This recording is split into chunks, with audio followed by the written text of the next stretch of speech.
안녕하세요.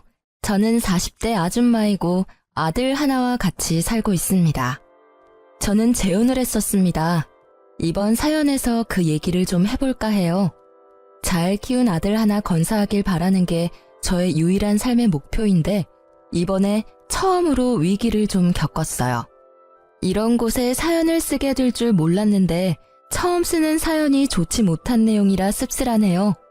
그래도 제 이야기가 누군가에겐 공감으로 와닿지 않을까 싶어요. 좋은 말, 좋은 글이 없더라도 비슷한 고민만 보면 알게 모르게 위로가 되잖아요. 저도 다른 사연자분들 글을 보면서 위로 많이 받았거든요. 부디 제 글도 누군가에게 위안이 될 수 있었으면 좋겠네요. 제가 30대일 때 남편이 대장암으로 일찍 세상을 떠나 일찍 외롭게 살았어요. 그래도 제게 착한 아들이 하나 있었는데 그게 저의 유일한 버팀목이었습니다. 아들은 초등학생일 때부터 제가 혼자 키웠어요. 우리 아들만으로도 제 마음 안이 가득 차는 기분이었지만 그래도 한편으로는 우리 가족이 이렇게 단출해질 줄 알았으면 차라리 애를 2명 낳을 걸 그랬나 싶은 생각도 들더라고요. 저를 위해서라기보단 아들을 위해서 말이죠. 아들에게 저마저 없었다면 어쩔 뻔했나 그런 생각도 많이 들었어요. 제가 죽으면 이 세상에서 혼자가 될 아들에게 미안해서 마음이 아팠던 적 있었거든요. 형제가 있는 게 외동보다 덜 외로울 거잖아요. 하지만 제가 그 사실을 깨달을 수 있었던 건 남편이 세상을 떴기 때문이라서 대비를 하기엔 너무 아무것도 몰랐습니다. 고로 제가 다시 시간을 돌린다고 해도 저는 아들 하나만 낳고 돈 버는 데에 시간을 치중했을 것 같네요. 아무튼 그래서 저는 더 악착같이 살았습니다. 아들이 외롭지 않게 또 부족하지 않게 키우려고 많이 신경 썼어요. 아빠가 되어줄 순 없지만 아빠의 몫까지 해주려고 최대한 노력하며 살았습니다. 그 덕분인지 우리 아들은 정말 평범하고 착실하게 지내주었어요. 저는 아들이 미래에 대단한 사람이 되길 원하지도 않았고 대단하게 많은 돈을 버는 것도 딱히 원하지 않았어요.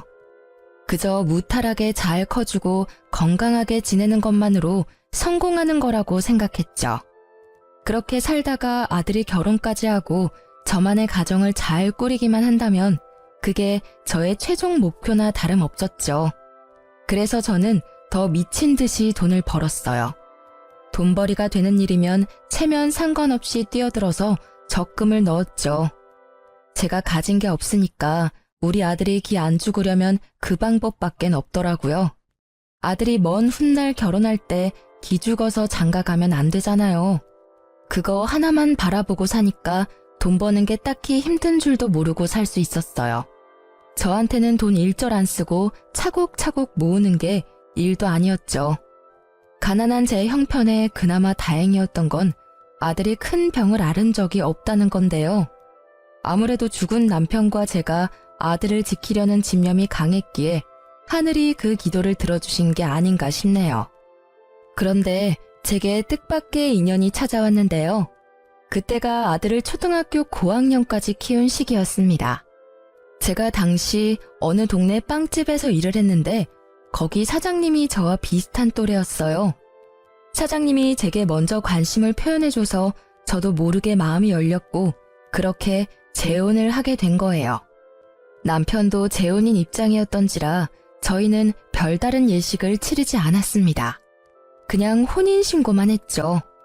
처음엔 남편의 고백이 부담스러웠습니다. 남편도 재혼 입장이었다고 하지만 남편에겐 자식이 없었거든요. 그리고 남편은 번듯하게 운영하는 빵집이 있었으나 저는 무기계약으로 일하는 아르바이트생이라서 누가 봐도 남편이 손해보는 재혼이었습니다.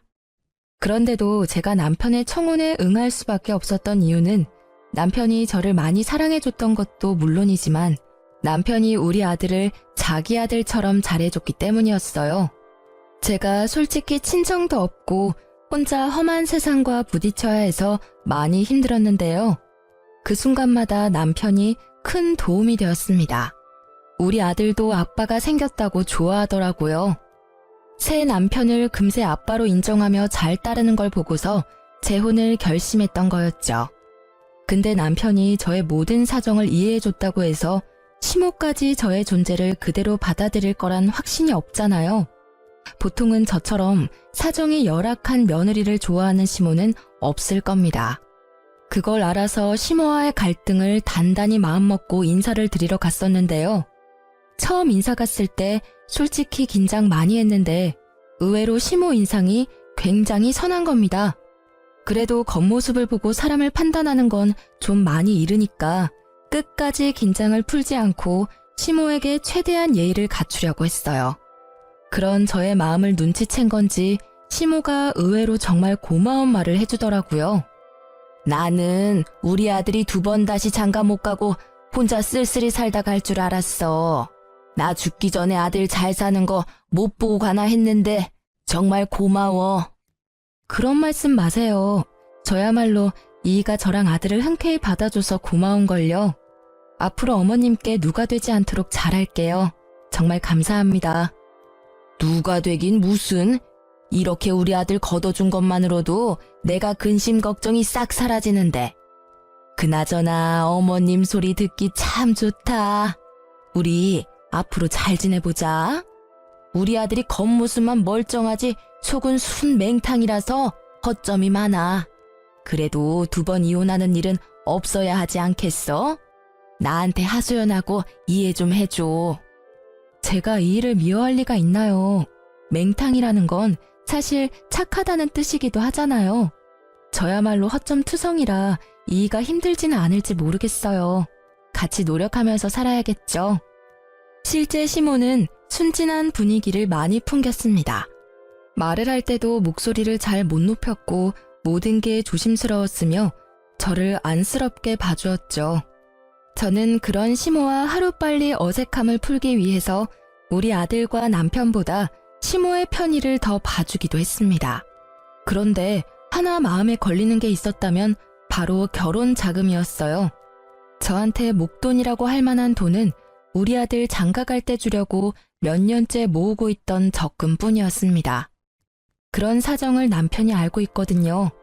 그래서 제가 그 부분에 고민을 나누려고 조심스레 말을 꺼냈더니 남편이 저보고 돈 낼 필요 없다고 하더라고요. 자기 명의로 된 집이 이미 있는데 뭐하러 돈을 쓰냐면서 그냥 자기 집에 들어와 살면 된다고 하더라고요. 자기 명의로 된 집이 이미 있는데 뭐하러 돈을 쓰냐면서 그냥 자기 집에 들어와 살면 된다고 하더라고요. 그런 뜻으로 말한 거 아니야. 결혼은 같이 하는 건데 나도 돈을 내긴 해야지. 어떻게 당신 손해보는 재혼을 하겠어. 내가 집까지 하는 건 힘들 것 같아서 혼수 때문에 의논하려고 했던 거야. 우리 아들만 생각하기로 했잖아. 그러려고 악착같이 살아온 거 아니었어? 우리가 나중에 이 일을 하고 있을지 어떻게 될지 모르는데 우리 재혼 때문에 아들 미래에까지 피해가 되면 안 되잖아. 제 아들을 생각하는 남편의 마음은 엄마인 저마저도 감동할 정도였어요. 저보고 계속해서 아들 결혼 자금 모으라고 자기 일하는 곳에 저를 정식 직원으로 받아주기까지 했습니다. 결혼했어도 월급이랑 근로복지 혜택까지 챙겨주었죠. 그런 고마운 남편의 마음 덕분에 저는 재혼하는 데에 돈을 거의 안 들이게 되었습니다. 그렇다고 받기만 할 순 없었어요. 저는 우리 아들한테 드는 돈만큼은 제가 책임지려고 했어요. 일부러 아들 학교에 필요한 돈이나 개인적인 용돈 등 그런 부분은 남편한테 말조차 안 했습니다. 하지만 남편이 그걸 미리 눈치채고서 저 몰래 아들한테 용돈을 주더라고요. 너무 미안해서 남편과 가게에 단 둘이 있는 시간을 이용해 남편에게 얘기를 한 적도 있었어요. 우리 아들 신경 써줘서 너무 고마운데 애 용돈 안 챙겨줘도 돼. 내가 이미 주고 있는데 뭐하러 2번 줘. 애 버릇 들면 어쩌려고. 버릇 들 만한 애가 아니던데 뭘. 그리고 이젠 내 자식이기도 해. 내가 내 자식한테 용돈 주고 싶다는데 왜 그래? 이러면 나 당신이랑 아들 사이에서 소외받는 것 같단 말이야. 전 남편을 여의고 아들 앞에서 늘 대담한 엄마인 척했지만 사실 저도 사람인지라 늘 무섭고 힘들고 의지할 곳이 필요했거든요. 지금 남편을 보면서 하늘이 저를 불쌍하게 여겨 천사를 보내줬다는 생각까지 했었어요. 재혼인데도 이런 남편을 얻었다는 것이 제게는 굉장한 축복이었습니다. 남편만이 제게 잘한 것도 아니었어요. 시모마저도 제게 많은 노력을 보여주셨어요. 시댁에 가면 시모가 제 손에 물 한 방울 안 묻히게 하려고 얼마나 노력해주는지 모릅니다. 정말 몸둘 바를 모를 정도였죠. 재혼을 하고 나니 제게도 기댈 수 있는 가족이 생겨서 그런가 어느 순간부터 마음이 꽉 찬 느낌을 받기도 했어요. 그리고 시모는 나이가 많은데도 불구하고 참 정정하셨는데요. 혼자서 경로당도 잘 놀러 가시고 시장도 잘 보고 하더라고요. 그런 시모가 멋있어 보이기도 했습니다. 아무튼 저는 우리한테 잘해주는 시모가 고마워서 시댁에 자주 찾아갔어요. 시모도 손주 생긴 걸 너무 좋아해줘서 제 아들을 자주 보고 싶다고 하더라고요. 그래서 친해질 겸 우리 아들이 학교를 마치면 저랑 남편이 퇴근할 때까지 시모와 같이 있게 했습니다. 그렇게 재혼 생활을 보낸 지 1년 정도 지났을 때였는데요. 저랑 남편의 결혼 기념일이 다가왔는데 시모랑도 같이 기념을 하고 싶더라고요. 저랑 남편과 아들이 잘 지낼 수 있었고 만날 수 있었던 건 시모의 도움도 컸기 때문이죠. 그래서 당일 시모한테 연락을 했거든요. 근데 전화를 안 받으시더라고요. 아들한테 연락을 해봤더니 시모가 화장실에 있다고 해서 굳이 2번 연락 안 하고 바로 시댁으로 향했어요.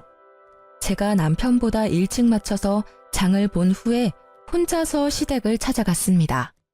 그때 우리 아들이 이제 사춘기라 그런지 시모 보러 잘 안 가려고 했었거든요.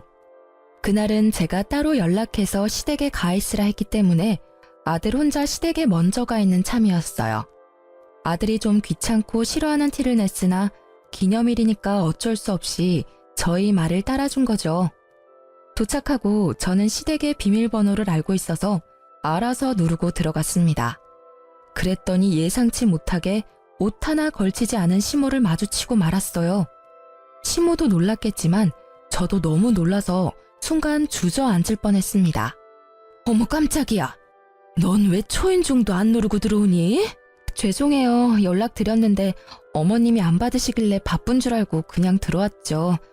그런데 왜 속옷바람으로 계세요? 아, 그랬니? 나야 뭐 목욕하고 나오는 길이니까 그렇지. 시모가 처음에 저를 보자마자 굉장히 험악한 표정을 지었는데요. 한 번도 시모의 그런 모습을 본 적이 없어서 순간 잘못 본 줄 알았습니다. 제가 엄청 잘못한 기분이라 더 찔리기까지 했어요. 근데 제가 더 당황스러웠던 건 우리 아들이 거실에 떡하니 TV를 보고 있는 상황인데도 시모가 아무렇지 않게 자연인 상태로 돌아다니더라고요. 아무리 가족이라고 해도 이런 게 이해될 수 있는 상황인가요? 심지어 시모는 자기 차림새가 그 모양인 걸 부끄러워하지도 않는 것 같았습니다. 저라면 남이 있는 데서 그 상태로 밖에 나오지도 않았을 거예요. 근데 시모는 그대로 계속 서 있더라고요. 심지어 표정까지 온화해지면서 제 손에 들려있는 짐을 들어주려고 다가오는 겁니다. 어쩜 저렇게 천하태평할 수 있는지 모르겠어요. 외부인이 있으면 옷부터 입는 게 먼저 아닌가요? 저도 모르게 제 마음이 더 급해져서 시모한테 살짝 언성을 올리고 말았습니다. 어머님, 이건 제가 알아서 할 테니까 옷부터 입고 오세요. 애도 보고 있는데 뭐 하시는 거예요? 좀 있으면 남편도 올 거라고요. 제 아들 나이가 아직 어리긴 해도 이제 곧 중학교를 올라갈 날을 앞두고 있었어요. 한참 사춘기 들어갈 시기라서 시모의 이런 조심성 없는 부분이 좀 예민하게 느껴졌습니다. 아, 이거? 다 늙은 몸뚱어리인데 뭐 이상할 게 있다고. 조그만 애들은 이상한 거 하나도 몰라. 네 남편도 이렇게 키웠는데 뭘. 옛날에는 이런 게 다 당연했어. 요즘 엄마들이 예민한 거야. 정말로 제가 예민한 건가요? 시모는 뭐가 잘못된 건지 몰라서 능청스럽게만 행동했는데요. 그래도 제가 계속 옷 입을 걸 권유했더니 겨우 방으로 들어가더라고요. 기분이 정말 나빴습니다. 자기 아들 그렇게 키웠다고 제 아들까지 몹쓸 걸 보여줄 필요는 없잖아요. 옷 갈아입고 나온 뒤 장난스럽게 웃으면서 제게 사과를 해왔지만 제 기분은 그래도 나아지지 않았어요. 너무 이상하리만큼 찝찝했습니다. 일단 시모가 처음에 저를 보고 굉장히 험악한 표정을 지었었는 게 머릿속에서 잊히지 않았어요. 너무 착한 시모 같지 않던 모습이라 순간 잘못 본 줄 알았습니다. 아무튼 그 이후로 시모는 아까 본 낯선 모습이 착각이었다는 걸 알려주듯이 평소처럼 상냥하게 행동했어요. 제가 장봐온 걸 먼저 정리하면서 주방을 기웃거렸죠. 시모가 잠깐 정신 팔린 사이 저는 아들한테 다가가 시모에 대한 태도를 직접적으로 물어봤어요. 할머니가 평소에도 이랬냐고 물어보니까 아들이 고개를 끄덕이는데 정말 그때 간 떨어지는 기분을 느꼈습니다. 그러면서 아들이 주방에 있는 시모 눈치 보며 말을 이었는데요.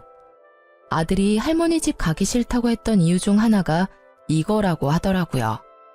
시모한테 직접적으로 불편하다고 말했는데도 시모는 그 특유의 능청스러운 말솜씨로 아들의 의견을 묵살해온 듯 했습니다. 그래도 시모가 시키는 대로 시댁을 한동안 찾아왔던 것도 시모가 좋아서라기보단 시모가 맛있는 걸 해주니까 작년 반개월 정도는 민망한 거 참고 시댁을 왔다고 하더군요. 시모가 인스턴트 식품을 엄청 잘 사줬다고 하더라고요. 할머니 집에는 맛있는 거 많아. 한 번도 안 먹어본 간식까지 할머니가 사주던데?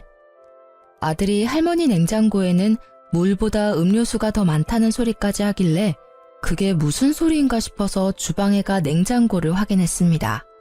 그런데 정말로 이런 냉장고가 있을 수 있나 싶었어요. 먹을 거라곤 온통 냉동식품 통조림 빵뿐이었습니다. 확실히 물보다는 아이들이 좋아할 만큼 음료수가 더 많았어요. 그리고 이제 보니 아직 정리되지 않은 쓰레기 쪽에 배달 음식 쓰레기가 정말 많더라고요. 냉동식품뿐만 아니라 우리 아들한테 배달까지 시켜주는 것 같았어요. 자식까지 있는 어른의 집이라고 하기엔 정말 경악스러웠습니다. 그 사이 시모는 제가 장본 것을 뒤적거리더니 고개를 절레절레 저으며 한 소리 했어요. 애가 있는데 겨우 소고기만 사왔어? 애들은 이런 거 잘 안 먹을 텐데. 이러면 애들 성장 속도가 느려진다고. 애들이 밥 숟가락을 안 드는데 어디 키가 크겠어? 대체 저게 무슨 말인지 시모는 애초에 제 대답을 들을 생각으로 묻는 게 아니었습니다. 이미 자기만의 답을 정해놓고 아들한테 직접 물어봤어요. 시모가 우리 아들한테 피자 먹겠냐고 권유를 했는데 그 뉘앙스가 한두 번이 아니라는 게 느껴지더라고요. 그때 아들은 고민하다가 제 눈치를 보더니 고개를 절레절레 저었습니다. 그러니까 시모가 그 사실을 눈치채고 저한테 잔소리를 하는 거예요. 애들은 먹고 싶은 거 먹으면서 커야 돼. 나중에 어른 돼서는 이런저런 이유 때문에 더 못 먹어. 당연히 가끔씩 먹죠. 근데 아무래도 기름지고 몸에 안 좋으니까 너무 자주 먹는 건 좀 그렇잖아요. 말 들어보니까 엊그제도 피자 먹었다고 하던데요. 너 생각보다 팍팍한 타입이구나. 애가 스트레스 받겠네. 너무 그렇게 간섭하고 살면 나중에 애한테 원성 들어. 시모가 무슨 생각으로 그런 소리를 하는지는 알아요. 한참 어린 손자라고 생각하니까 뭐든 다 사주고 싶고 먹이고 싶겠죠. 하지만 그게 잘못된 방식이라면 부모 되는 입장에서 상당히 곤란하잖아요.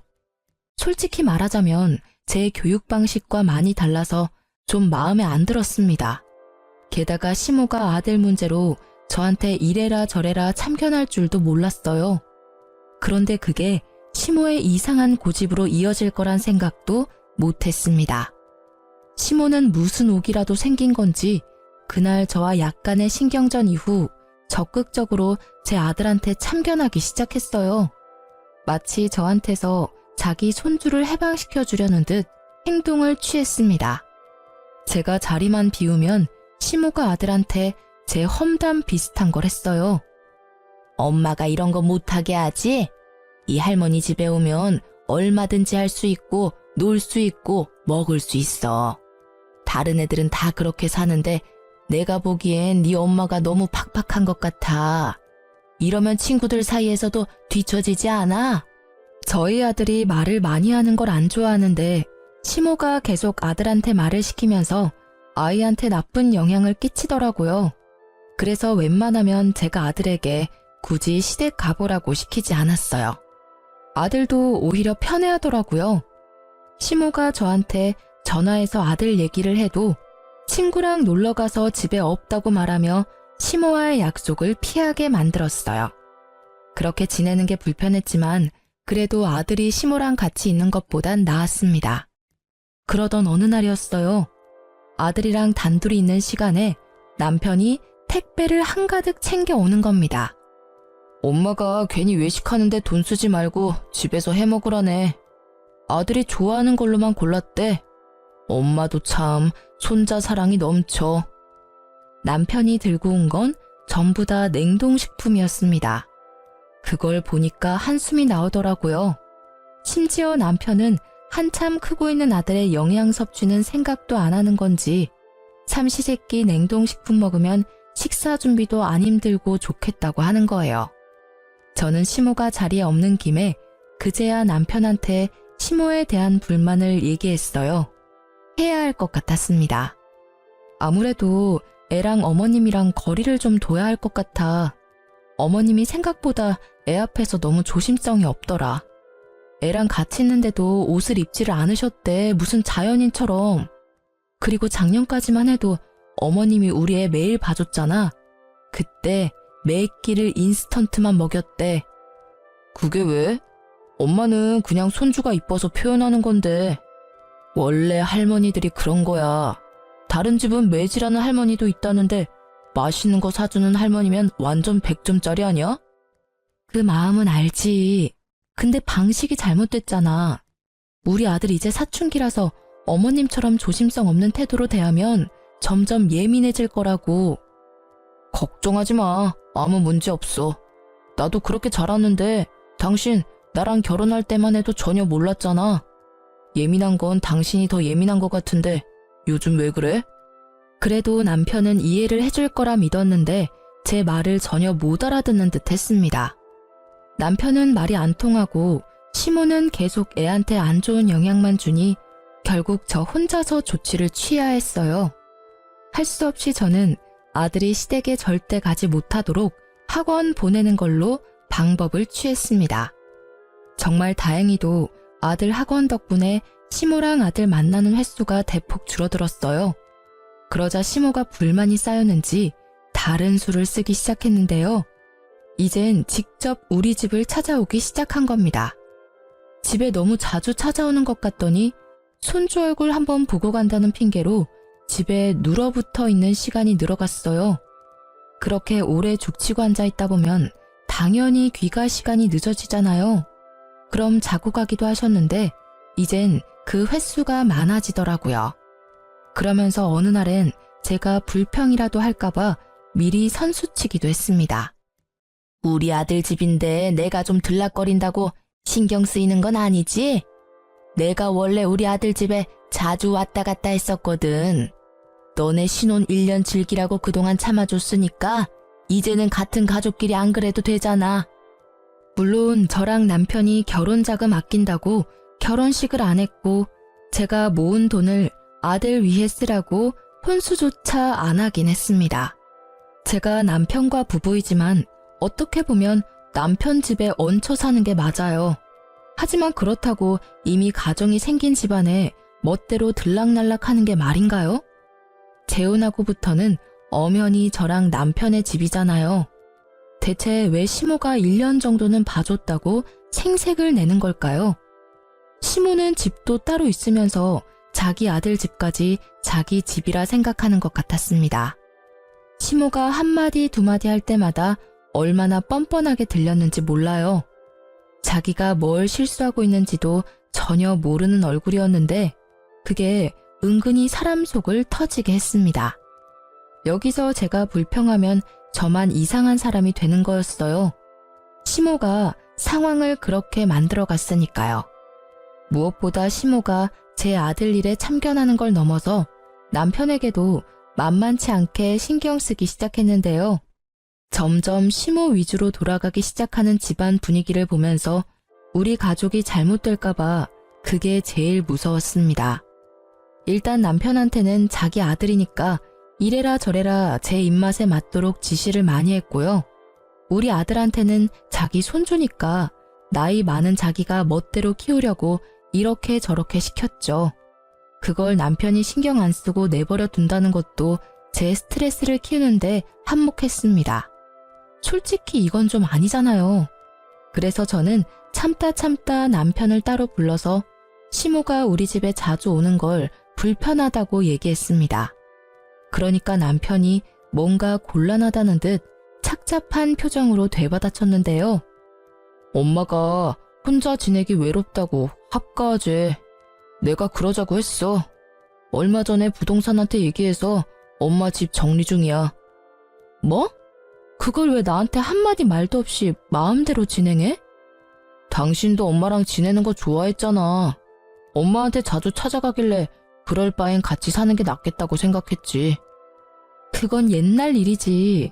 지금은 어머님이 우리 애한테 이상한 영향 끼쳐서 불편하단 말이야. 어머님이랑 우리 애 안 마주치게 하려고 내가 일부러 학원까지 보냈는데 말이 이상하다. 우리 엄마가 무슨 짓을 했다고 그렇게까지 소외시켜. 그리고 여기 내 집이야. 당신도 우리 집에 얹혀 살고 있는 입장인 거 몰라? 내가 내 집 마음대로 사용하겠다는데 왜 불만을 가져? 이게 무슨 청청병력 같은 소리일까요? 시모가 합가 제안을 한 것만으로 충격인데 저에게 선택권도 없이 남편 마음대로 시모와의 합가를 준비하고 있었다는 것은 그야말로 배신이나 다름없다고 느꼈습니다. 이것도 제가 예민한 걸까요? 남편은 어차피 우리 둘 다 일하러 나가는데 아들이 혼자 집에 있으면 저녁 챙겨줄 사람 없으니까 시모가 있는 게 좋지 않냐고 하더라고요. 남편이 우리 아들을 생각하는 방향과 제가 우리 아들을 생각하는 방향이 점점 크게 달라지는 것 같아서 곤란했어요. 당신이야말로 말 서운하게 하네. 나랑 우리 아들이 얹혀 산다고 생각했던 거야? 그래, 맞는 말인데 그래도 당신은 우리를 가족으로 생각하고 함께 사는 거라고 말해줄 줄 알았어. 뭐 어찌됐든 우리 애도 이제 중학생인데 누가 간섭하는 거 스트레스 되거든? 어머님이랑 절대 못 붙여놔. 당신이 말 못하겠으면 내가 어머님한테 가서 말씀드릴게. 남편과 싸우는 한이 있더라도 절대 합가는 막아야 했어요. 그래서 시모를 정말로 찾아갈 생각이었는데요. 그럴 필요가 없었습니다. 우리 싸우는 모습을 마침 집에 들어오던 시모가 다 듣게 되었거든요. 저랑 남편은 시모를 발견하고 무척 당황했어요. 남편이 뒤늦게 시모를 챙기려고 했는데 시모가 성난 얼굴로 남편을 밀치며 들어오더니 제게 성을 냈습니다. 네가 날 아주 짐짝 취급하는구나. 무서워서 못 살겠네. 내가 어디 네 아들 잡아먹을까봐 그러는 거니? 그동안 속으로 나를 끔찍하게 욕했겠네. 늑다리 할망구가 어줍잖게 가족이라고 설쳐대서 보기 싫었겠다. 그래, 네 소원대로 내가 꺼져줄게. 시모는 그대로 삐쳐서 집을 나가버렸습니다. 남편이 이 모든 게 저 때문이라고 생각이 들었는지 화가 나서 저를 째려보다가 시모를 쫓아나갔어요. 그리고 그날 남편은 시모를 달랜다고 시댁에서 잠을 잤죠. 결국 합가 얘기는 더 꺼내지 못했습니다. 그러는 동안 시댁 정리는 멈추지 않고 계속 진행이 되었어요. 합가를 앞두고 마음이 너무 심란했습니다. 결국 같이 사는 방법밖엔 없는 것 같은데 이게 혹시 저만 스트레스인 건가 싶어서 아들의 의견이라도 묻고 싶었어요.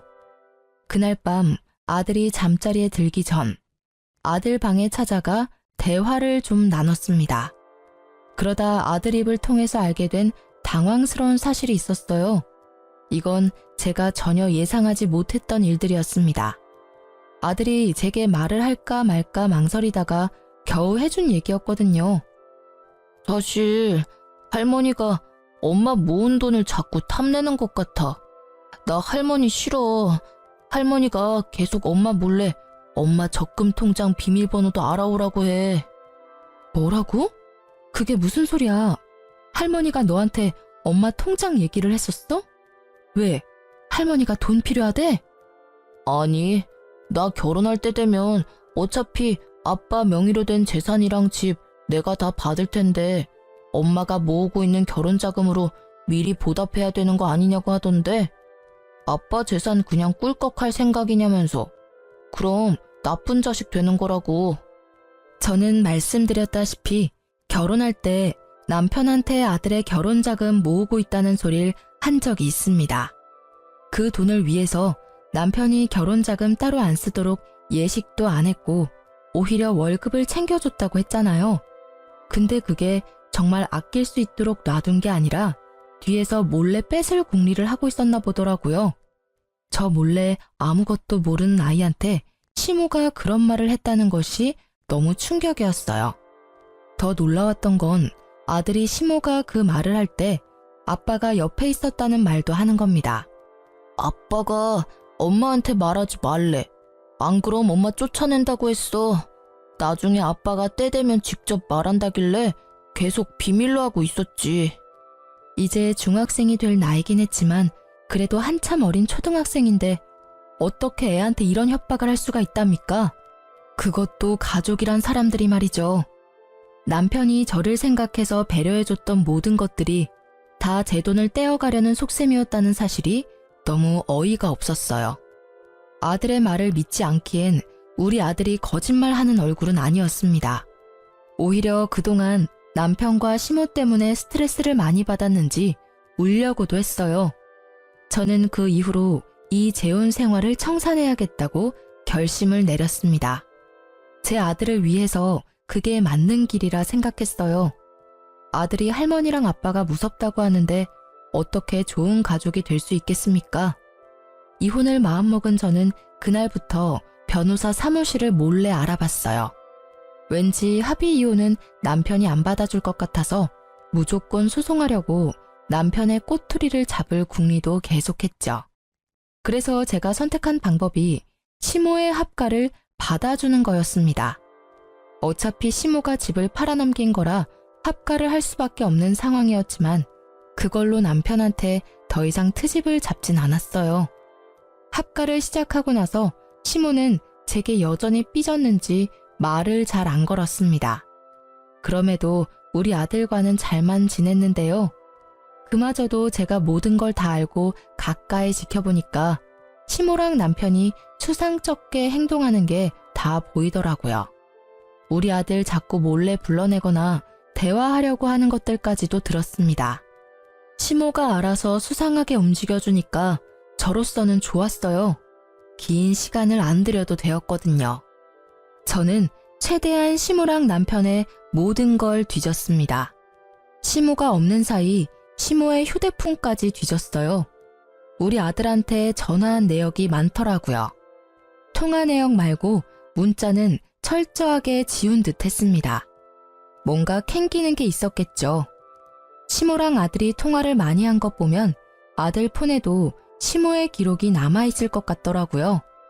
그래서 저는 아들 휴대폰에 들어있는 통화 녹음 내용을 확인했어요. 하나씩 들어보니까 제 통장 비밀번호에 관한 대화가 아주 많더라고요. 게다가 남편까지 아들한테 할머니가 시키는 거 했냐고 일일이 확인하고 있었습니다. 그 두 사람은 아들이 제게 말해준 사실보다 훨씬 집요하게 집착하고 있었어요. 저는 어른인데도 그 두 사람 목소리가 무섭게 다가왔는데 우리 아들은 혼자서 얼마나 괴로웠을까. 그걸 생각하니 가슴이 미어지더라고요. 무조건 반성하게 만들어주고 싶었어요.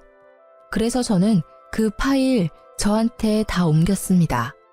이참에 남편 휴대폰까지 몰래 뒤져보게 되었는데요. 역시나 아들과 연락한 내용들이 있었어요.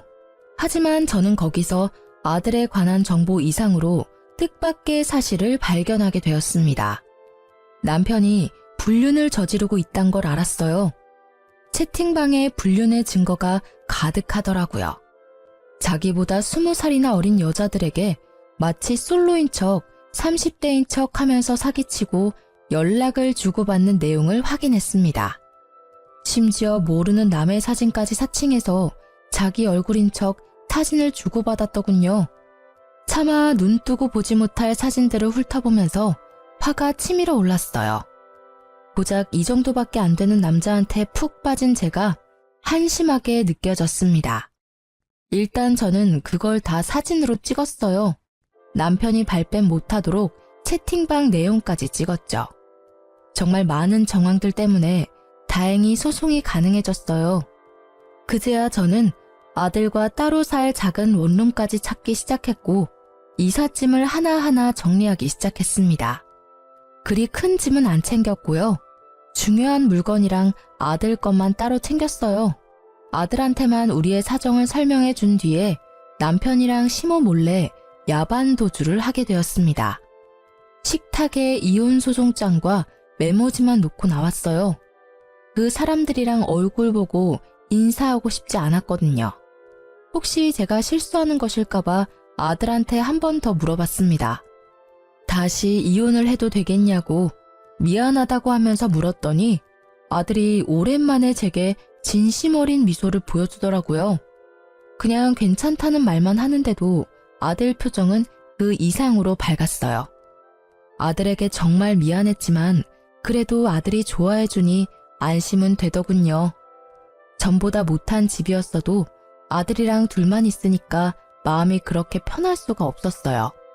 진작에 이렇게 둘이서 살았어야 하는 건데 저의 괜한 욕심 때문에 아들까지 몹쓸 경험을 하게 만든 것 같아서 후회가 되었네요. 아무튼 그 다음날 난리가 날 걸 당연히 예상했습니다.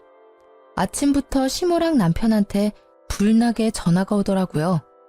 아들 학교를 알고 있는 그들로부터 완전 숨을 순 없었기 때문에 전화는 받았어요. 당신 정신 나간 거야? 설마 집 나갔어? 한마디 말도 없이 이게 무슨 무례야. 이혼이라니 뭔 개소리냐고. 결혼이 애들 장난도 아니고 뭐 때문에 이러는지 말을 해야지. 무례가 뭔지 모르는 거야? 너랑 네 엄마가 우리 아들한테 무슨 협박을 했는지 내가 다 알고 있는데 발뺌하겠다고? 너만큼은 안 그럴 줄 알았는데 네가 제일 쓰레기야. 무슨 말도 안 되는 소리를 하고 있어. 네가 괜히 우리 엄마랑 합가하기 싫어서 조작한 거 아니야? 우리가 뭐하러 네 돈을 탐내? 사업장까지 갖고 있는 내가 뭐가 아쉬워서? 그래, 조작인지 아닌지 궁금하면 법정 참석해서 직접 듣고 확인해 보던가. 참, 총각인 척하는 것도 잘 봤어. 아마 네 애인한테도 소장이 갔을 거야. 기본적으로 소장이 갔다는 건 네가 잘못한 게 증명되었다는 소리겠지? 그 소리를 하자 순간적으로 남편이 아무 대답도 못했습니다. 무슨 표정을 하고 있을지 예측이 되어 벌써부터 고소하더군요. 그리고 남편이 당황하니까 제가 더 용기가 생기더라고요.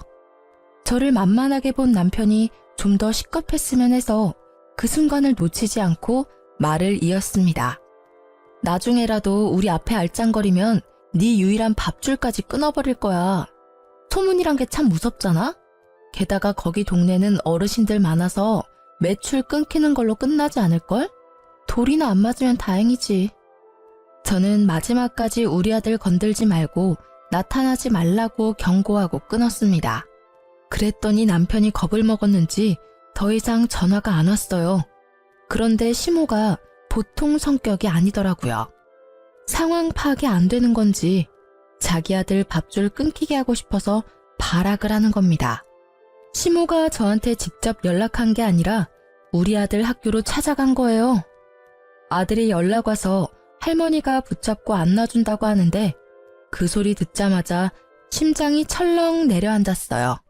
혹시 우리 아들을 납치라도 해갈까봐 저는 일자리를 구하다 말고 바로 아들 학교로 뛰어갔습니다.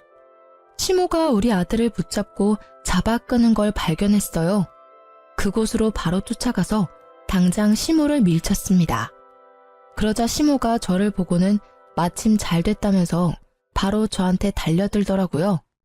제 머리채를 잡고는 주변 사람들 다 끌어모을 작정으로 소리를 질렀습니다. 감히 우리 아들을 2번이나 이혼남으로 만들어? 네가 내 아들 불륜이라고 협박했다면서? 그걸 알고 가만히 있을 엄마가 어디 있겠니?